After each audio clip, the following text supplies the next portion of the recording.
আসসালামু আলাইকুম। আমি সামিয়া জান্নাত আরিবা, একজন স্কুল শিক্ষার্থী। মাননীয় প্রধান উপদেষ্টা, আমরা সবাই তরুণ এবং আপনি তো আমাদের কাছে চিরতরুণ, এবং এই তরুণদের জন্য কিন্তু জেলা প্রশাসন আমাদের তারুণ্যের উৎসব আয়োজন করেছে, এবং এই তারুণ্যের উৎসব সম্পর্কে আপনাকে কিছু জানাতে চাই।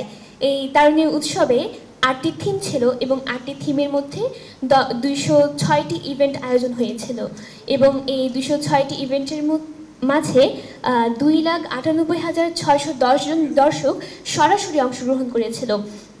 এবং এই 206টি ইভেন্টে যে 8টি থিম ছিল তার মূল থিম কিন্তু ক্রীড়া সম্পর্কিত ছিল, এবং ক্রীড়ার মধ্যে শুধু ক্রিকেট ফুটবল নয়, বরং কাবাডি, সাঁতার, ম্যারাথন ইত্যাদি খেলাধুলা কিন্তু সেখানে আয়োজিত হয়েছিল। এবং আপনাকে আরেকটা বিষয় জানাতে চাই, কক্সবাজারের ক্রীড়াঙ্গনে কিন্তু আরেকটি সাফল্য যুক্ত হয়েছে, আমাদের সাফল্যের পালক যুক্ত হয়েছে। তা হলো আমাদের কক্সবাজারের যে প্রত্যন্ত দ্বীপ কুতুবদিয়া দ্বীপ, সেই কুতুবদিয়া দ্বীপের কৈয়ারবিল সরকারি প্রাথমিক বিদ্যালয়ের বালকরা গোল্ড কাপ ফুটবল টুর্নামেন্টে চ্যাম্পিয়ন হয়েছে, এবং কক্সবাজারের জন্য কিন্তু খুবই গর্বের একটি বিষয়। এবং আপনাকে আরেকটা বিষয় জানাতে চাই, কক্সবাজারের কিন্তু অপার সৌন্দর্যের লীলাভূমি, এবং বিদেশি পর্যটক এবং আরও পর্যটক যারা আছে তারা কক্সবাজারের সৌন্দর্য উপভোগ করতে আসেন। তবে কক্সবাজারের মানুষের প্রাণের দাবি কক্সবাজারে আন্তর্জাতিক মানের একটি স্টেডিয়াম, অর্থাৎ ক্রিকেট স্টেডিয়াম তৈরি হোক। কারণ এই ক্রিকেট স্টেডিয়াম যদি তৈরি হয় তবে আমাদের কক্সবাজারের বিদেশি পর্যটক সহ বিদেশি খেলোয়াড়রা কিন্তু কক্সবাজারে আসবেন, এবং কক্সবাজার একটি ব্র্যান্ডিং তৈরি হবে, এবং এর মাধ্যমে কিন্তু কক্সবাজার তথা পুরো বাংলাদেশে কিন্তু পর্যটন খাতে একটি ইতিবাচক প্রভাব পড়বে বলে আমরা মনে করি। তাই এই বিষয়টি বিবেচনায় আনলে আমাদের কক্সবাজারবাসীর জন্য তথা বাংলাদেশের জন্য খুবই উপকার হবে। ধন্যবাদ।